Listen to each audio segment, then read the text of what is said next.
सुबह के 8:41 हो रहे हैं। फ्राइडे का दिन है। आज मैं कॉलेज नहीं जा रहा, मैं जा रहा हूँ वीडियो बनाने के लिए। मतलब मैं जा रहा हूँ अपने काम पे, जिसके लिए मुझे मेन कैंपस जाना पड़ेगा। काफी लंबा सफर है, 45 मिनट का सफर करते हुए चलते फटाफट से main campus. I'ma sit by the place where I'm supposed to be. If she's the one or it's meant to be. I'ma chill.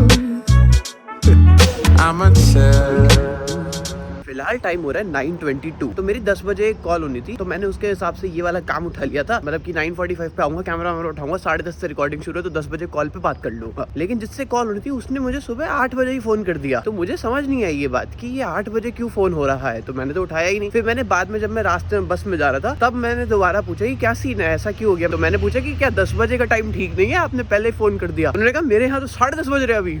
मैं कहा 10:30 बज रहे मतलब क्या होता है। मतलब मैंने इसे मन में सोचा, क्योंकि मेरे लिए तो ये चीज़ ही इतनी नहीं है कि हम एक ही देश में है और अलग अलग टाइम डिफरेंस है। तो मेरे दिमाग में ये बात आई नहीं। मतलब एक होता है कि मैं भूल गया या गलती हो गई, मेरे तो दिमाग में ये बात नहीं आई। पर कोई नहीं, फिर उन्होंने कहा कोई बात नहीं, हो जाता है, I've been there। काफी नया एक्सपीरियंस हुआ मेरे साथ। टाइम डिफरेंस का ध्यान रखना पड़ेगा मुझे, क्योंकि जिसके साथ कॉल थी वो तो शिकागो में थी और मैं यहाँ सैन फ्रांसिस्को में था। यहाँ शायद 2-2.5 घंटे का फर्क है, मुझे भी नहीं पता कितना है। तो 9:45 पहुंचना था मुझे, लेकिन मैं 9:25 ही पहुंच चुका हूँ। तो मेरे पास 20 मिनट एक्स्ट्रा है। भाई जो लोग यहाँ पे काम करते हैं, 2 लोग हैं, वो लोग कभी ऑफिस में क्यों, मतलब आज तो फ्राइडे सुबह 9:45 हो रहे हैं यार। ये लोग कहाँ हैं, ये काम वाम नहीं करते हैं क्या ये लोग। यूजुअली तो मैं मानता हूँ, चलो कभी और टाइम होता है, मतलब यहाँ पे 5 बजे सबकी छुट्टी हो जाती है, कभी 5 बजे के बाद काम होता है, चलो नहीं है। लेकिन 3-4 बजे भी नहीं होते ये लोग, अभी सुबह के 9 बजे भी नहीं है ये लोग। आज 10:30 से लेके 12:50 तक की शूटिंग है। मतलब वहां तक मुझे ऐसे ही बैठना पड़ेगा इतनी देर के लिए। आज 2.5 घंटे की तो शूटिंग है, तो 2.5 घंटे में वहां बैठूंगा, बोर होऊंगा। उससे अच्छा है कि मैं 2.5 घंटे बैठ के कुछ तो दिमाग लगा के, भाई साहब कोई तो ऐसी वीडियो वगैरह कुछ सोच के फोन में डक टक करके लिख दूंगा। तो थोड़ा मल्टीटास्क करना पड़ता है जरा। क्या है, टाइम की कमी हो गई है ना, 24 ही घंटे होते हैं। कोई नहीं, मल्टीटास्क कर दूंगा मैं थोड़ा सा।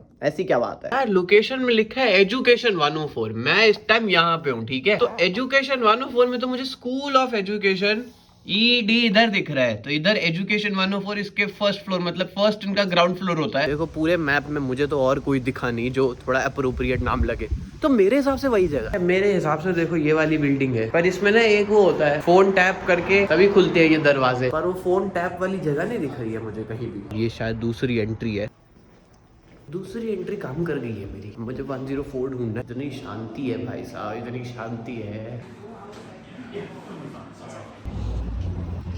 शूटिंग का काम तो खत्म हो चुका है, जाके सारी फुटेज ट्रांसफर करनी है, एक्सपोर्ट करनी है और अपलोड करनी है। 1 बजे आया हूँ वहाँ पे, अभी भी कोई नहीं है यहाँ पे। बताओ, काम ही नहीं करते ये लोग। तो मैंने फुटेज तो ट्रांसफर कर दी थी। अब ट्रांसफर के बाद क्या है कि इसको ना रेंडर करना पड़ता है, क्योंकि ये कंपैरेटिवली भारी फाइल होती है, तो ये रेंडर होती है ताकि वो एक कंप्रेस्ड वर्जन बन जाए और क्वालिटी कॉम्प्रोमाइज ना हो। और जब तक ये होता है तब तक भी मैं एक तरह से खाली, क्योंकि मुझे बस सारी फुटेज ट्रांसफर करके सबको एक साथ सिलेक्ट करके रीनेम करके इधर डाल देना है मीडिया एनकोडर में, और उसके बाद वो एक्सपोर्ट होती रहती है और फिर ये अपलोड होगी थोड़ी देर, तब भी मैं खाली हूँ। देखता हूँ रील कुछ थोड़ा बहुत क्या कर सकता हूँ। सब काम खत्म हो गया था, तो अब मैं आ गया हूँ अपना पेपर लेने के लिए। वो जो कलर्ड लेटर हेड वाला पेपर था ना, वो वापस से इनको साइन करके मुझे देना था, तो वो रिसीव कर लेता हूँ मैं। मुझे मिल गया है ये अपना एम्प्लॉयमेंट कंफर्मेशन लेटर। अब इसको लेके मेरे को और ऑफिशियल काम करने हैं, और फिर ये सब होके मुझे मिल जाएगा अपना सोशल सिक्योरिटी कार्ड और सोशल सिक्योरिटी नंबर। मैंने एक स्लाइस ये ले लिया है, इस पे डालते हैं थोड़ा मसाला।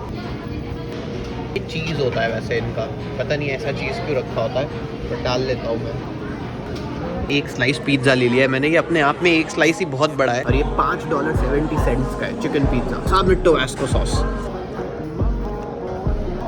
बढ़िया है भाई, बढ़िया है, मस्त है, टेस्टी है यहाँ का खाना। Done with all the pet puja and everything. अब ये पेपर लेके जा रहा हूँ मैं वापस घर। सो मच ऑफ धूप today guys, so much of धूप सीधा चेहरे पे पड़ रही है मेरे। ये वाली बस जाएगी, ये खड़ी हुई है, यहीं से शुरू होगी है। पिज्जा बढ़िया था यार, मुझे बड़ा मजा आया। और एक तो इतना बड़ा स्लाइस था भाई, एक ही स्लाइस लेके पेट भर गया मेरा। और ऊपर से जो मैं अपना मसाला डालता हूँ, साथ में वो जो चीज ओ हो, साथ में टोबास्को सॉस, ओए क्या बात, एकदम स्पाइसी पिज्जा हो गया। बिल्कुल इंडिया जैसा लग रहा था वैसे वो पिज्जा। इंडिया के किसी कैफे में जैसे चिकन पिज्जा मिलता है, बिल्कुल वैसे वाला था।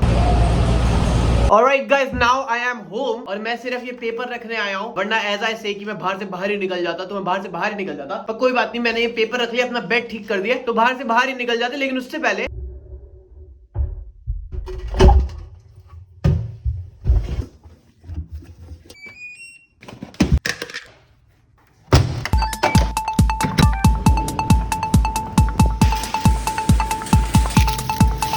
ग्रेप्स भी ले लिया मैंने और प्याज ले लिया। बस मुझे ये नहीं पता प्याज ना कितने टाइम बाद खराब होते हैं। मैंने तो 2 ले लिए, अब पता नहीं कितने खा पाऊंगा मैं। आलू भी ले ही लेता हूँ। कौन सा आलू लूँ, कौन सा बढ़िया लग रहा है? 4 आलू ले लेता हूँ। इसमें से तोल के लेना पड़ता है, मुझे तो पता नहीं क्या है। मेरे को तो 4 ही चाहिए, मैं तो 4 उठा रहा हूँ। सारे फ्रूट सब सब्जियाँ दिख रही हैं, मुझे टमाटर नहीं दिख रहे कहीं। ये वाली दुकान की एक बात तो बहुत ही खराब है भाई, यहाँ पे बहुत ही लंबी लाइनें होती हैं यार बिलिंग कराने की, पर मुझे टमाटर ही नहीं मिले यार। टमाटर तो होने चाहिए ना, मतलब टमाटर जैसी तो बेसिक चीज है, वही सब सब्जियों के साथ ही होना चाहिए, पता नहीं कहाँ है। ये देखो लाइन देखो भाई, कहाँ तक चले, कितने लोग हैं वहाँ, 10 तक जाना है। इतनी टाइम कमिटमेंट के साथ नहीं आया था मैं, तो बहुत देर लगती है यहाँ पे, कोई और ऑल्टरनेटिव ढूंढना पड़ेगा इसका। मैं पिछले 25 मिनट से लाइन में लगा हुआ हूँ भाई, 25 मिनट, मजाक थोड़ी है यार, इतना खाली थोड़ी हूँ मैं। बिल्कुल ही बेकार लगा मुझे तो, मैं नहीं जाऊंगा वहाँ पे। आधा घंटा 40 मिनट तक कम से कम मैं लाइन में ही लगा रह गया। मैं 2 चीजें लूंगा तो भी मैं आधा घंटा लगा रहूंगा, कोई मतलब ही नहीं बनता मेरा वहाँ जाने का। अब नहीं जाऊंगा, मुझे दुकान पसंद नहीं आई वो। वैसे ही बड़ा डल सा माहौल होता है वहाँ पे, रौनक सी नहीं होती। कोई और दुकान ढूंढता हूँ, वहाँ जाया करूंगा। तो फिलहाल टाइम हो रहा है 7:44। इफ यू आर वंडरिंग कि मैं इतनी देर से कहा था भाई, तो तुम लोगों को तो पता ही है। देखो कितनी फोड़ के मेहनत करता हूँ मैं, कभी जिम जाता हूँ, कभी मैं अपना काम यहाँ बैठ के कर रहा हूँ, तो कभी मैं बाहर होता हूँ, लाइफ जी रहा होता है, एक्सपीरियंस इकट्ठे कर रहा होता हूँ, प्रोडक्टिव हो रहा होता हूँ मैं। लेकिन वो अलग बात है, अगर मैं सच बताऊं तो भाई आज मैं सो गया यार। मुझे पता नहीं चला वैसे सही में, लेकिन मैं सो गया। अगर तुम्हें मेरी थोड़ी बहुत भी शक्ल से पता लग रहा होगा तो मैं सो गया। हो सकता है ये जरा 3-4 दिन से लगातार ही नींद नहीं मिल पा रही थी, और फिर एक दिन तो इंडिया के मैच की वजह से पूरी रात नहीं सोया, फिर उसके बाद पूरा घुटर पुटर हो गया। आज सुबह जाना था वहां, मतलब मैं सो नहीं पा रहा था, तो मैं यहाँ आया था वो सामान लेके, फिर मैं यहाँ बैठा और मैं थोड़ा सा यूट्यूब चलाया, और फिर मुझे पता ही नहीं है, मुझे नहीं पता, पर मैं सो गया।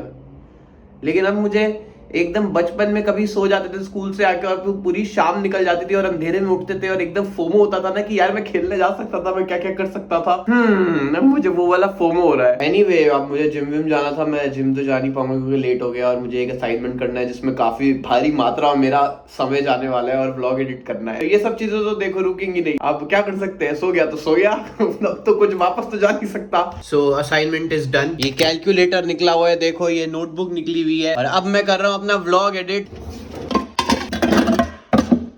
भाई ये देखो मेरी मैगी, भाई साहब, the extra spicy extra buttery, oh my God, look so good. साथ में मेरे पास लेमनेड है मेरा, ओ हो। Now outside's losing light, but I wanna stay.